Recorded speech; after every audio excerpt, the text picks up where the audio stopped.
Hər vaxtınız xeyirli olsun, hörmətli tamaşaçılar, dəyərli izləyicilər. Noyabr ayının 25-i həftənin çərşənbə axşamı günü 2025-ci ildə son dəqiqə xəbərimiz var. Onu nəzərinizə çatdırırıq. Tanınmış jurnalist Nicat Qafiroğlu bir ürək açmayan bir məktub paylaşıb. Məktubda qeyd olunur ki, bu sizə ünvanlandığım son məktubdur. Demək, vətəndaşlara müraciət edir. Əziz dostlar, bu sizə ünvanladığım son statusumdur. Mümkün qədər qısa yazmağa çalışacağım. Bugün həyatla vidalaşmaq qərarına gəldim. Bəs səbəb nədir? Səbəb odur ki, çox borçlanıb. O yeni bir işə başladığını qeyd edir və bundan demək olar ki, bankrot olub və borçlanıb tanınmış jurnalist. Əvvəlcə 17 yaşından mediada, 21 yaşından televiziyada işlədiyini qeyd edir.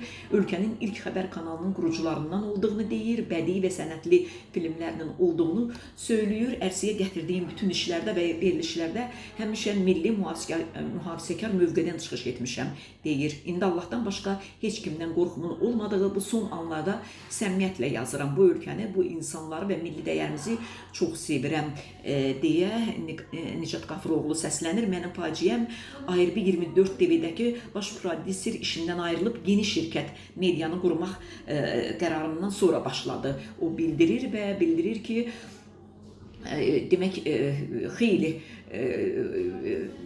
maliyyə işlərinə qarışmasa da xeyli borclanıb və 4 ay düzdür işləyir.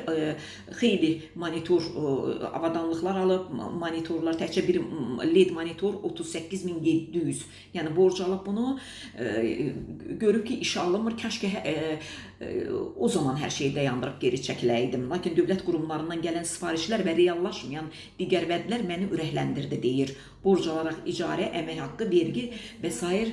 davam etdim. Sonra əmək haqqı gecikdiyi üçün bəzi əməkdaşlarım səbirsizlik edib məni borc alaraq onların maaşlarını verməyə məcbur etdi. Onları qınamıram.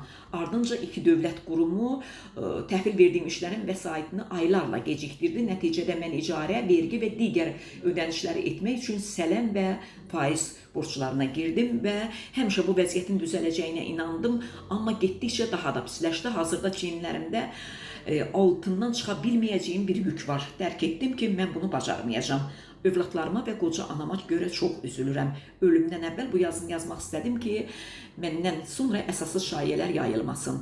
Mən uğursuz bir biznes planının qurbanıyam. Başqa heç nə, deyə Nicat Qafiroğlu demək, ünvanladığı məktubunda bildirilir. Kaş ki, bütün çətinliklər keçəridir, bütün demək olar uğursuzluqların bir sonu var, uğurlar da olar, uğursuz da olar. Yəni, bu kimi çətinlikləri hər birimiz qarşılayırıq, hər birimiz bütün günündə, gün ərzində müxtəlif insanlarla rastlaşırıq. Həyatımıza demək olar ki, həyatımızı qaraldan, əsəblərimizlə oynayan, yəni bütünlüklə varlığımızı sinirə bilməyən insanlarla biz hər gün qarşılaşırıq, amma bu bizi heç də sözsüz ki, ölümə aparmamalıdır, sözsüz ki, sonluğa aparmamalıdır. Hər bir demək çətinliyin çıxış yolu var. Odur ki, Nicat Qafiroğlu çox arzu eləyir bir həmkar kimi bu fikirlərindən yayınsın.